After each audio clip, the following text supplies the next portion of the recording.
happening there. I'm restarting it. Like I said, departing Arizona, um, and right now today my last day.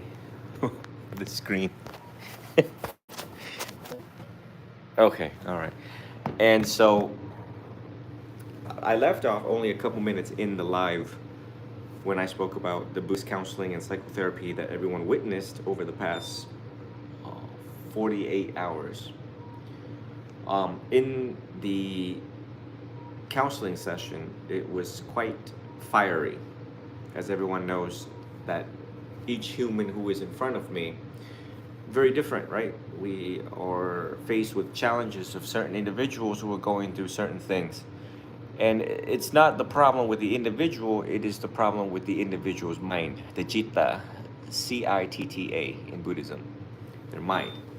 How their mind jumps and how their mind trying to elude me, and how I sit there, but you only get to see my face, you don't really get to see their face. And how I'm reading faces and reading eye contacts, deflections and reflections, and it's just a lot of science in the art of Buddhist counseling.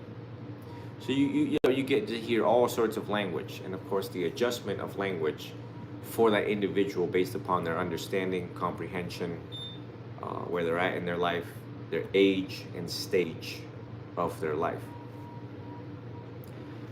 So it was a strong language, indeed, and agreed. And that's why viewer discretion is advised. And I think people who've been following me for a long time knows that when he's doing counseling, it's that's Venerable Jidao. It always has been and probably always will be. Um, and I apologize if there are new people who have been following, just following, and found it quite interesting to see a Buddhist monk so outwardly spoken to humans present with him.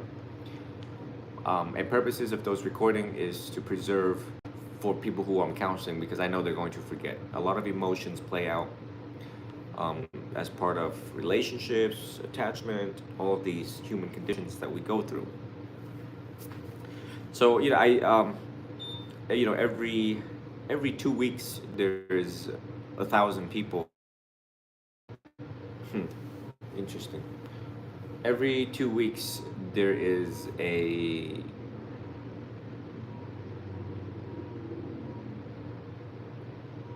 thousand people that come on YouTube. And I just wanted to debrief you all briefly, just because sometimes when you see some of these counseling sessions, one might go, that's not the Venerable Jidao we know on the platforms or other posts. Other posts could suggest a more calmer Buddhist monk, a more calmer Jidao, but rest assured that it is me when I'm engaging in types, and I have to adjust with the variances and the differences in people that I meet with the various circumstances that they have found themselves or I have found myself in. So I hope you all enjoyed that counseling session and try to get the most out of it. Try to make sense of who is he talking to, why is he talking to them this way, and whether they're receptive or not. And sometimes you might hear a lot of questions coming back and forth and clarifications back and forth. It's not easy. Perhaps I am the only Buddhist monk in America that does counseling or do so uniformly. I've yet to see other Buddhist monks take on this task in such a way publicly as part of public education for the general mass and crowd of the people. So I hope to train more monastics in this art, in this very difficult art of Buddhism. New, engaging in Buddhism program, whereas the counseling part needs to be refined, one individual after another. And sometimes it's not easy, and it's a science, it's a practice, and we'll gonna make a lot of mistakes in the progress, dependent on the individual's comprehension and understanding. But I'd like to thank everyone who was involved here in my stay. I'd like to thank everyone who donated. We raised only less than $240 for the ordination. making the ordination impossible because the amount that needed was $750. That is the least, right? When someone is ordained, not only that they need the requisites, um, one of it being robes, but other requisites also. And the funding affords the time for the individual to take a break and engage directly into monastic training, monastic reflection of your donations, and as part of uniform and transparency of monastic expenditures and monastic. In here is $100 that will go to the 31-year-old resident monk that is here. He's a little camera shy. He doesn't want to appear on camera. And I respect that. I respect his deep sense of solitude and silent meditation. And so, but he respects me very much. This will come as a surprise um, for him. And as part of the program of giving more and taking less, affording the monasteries locally so that they can keep their lights on and continue serving the people, both in funerals and counseling, and all of the services entailed within the monastic order and monastic duties. So just wanted to give you all my last words as I will get on the plane at 6 a.m. 4 a.m. I have to probably leave the house, perhaps 3:30, get there a little early in case of TSA check and pre-check, checking in.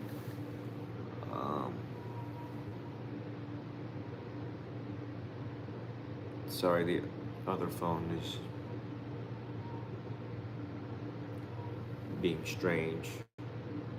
My secondary phone is jumping in and out of 4G, 5G. I think I've caught it doing that a lot lately, not sure.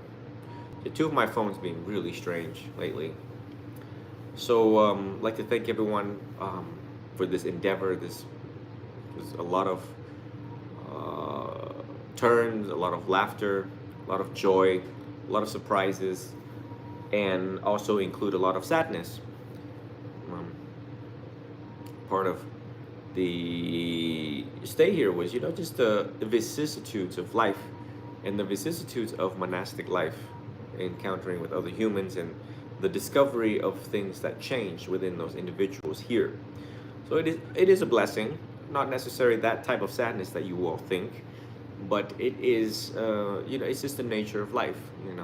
Things arises and things will cease, things will come and things will go. Good things will come and not so good things will come. Fortunate things will come and unfortunate things will come. And I got to experience in my short stay here.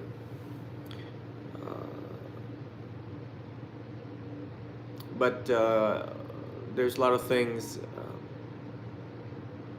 for me to look forward to and a lot of planning.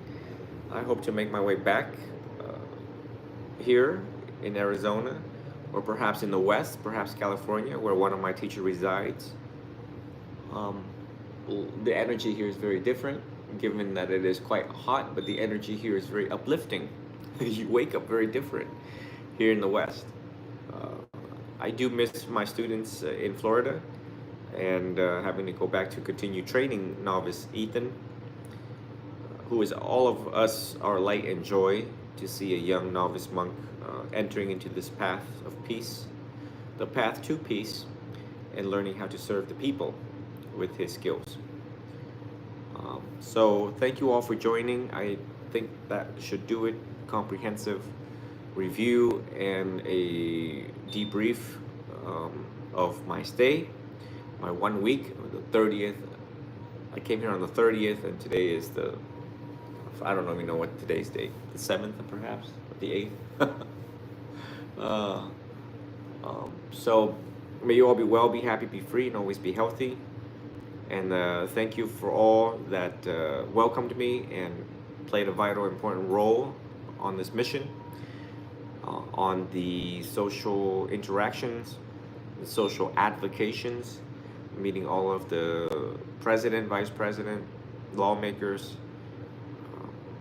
all of the executive boards, the interfaith arena, and all of the religious leaders and members of those religions, various religions across Arizona.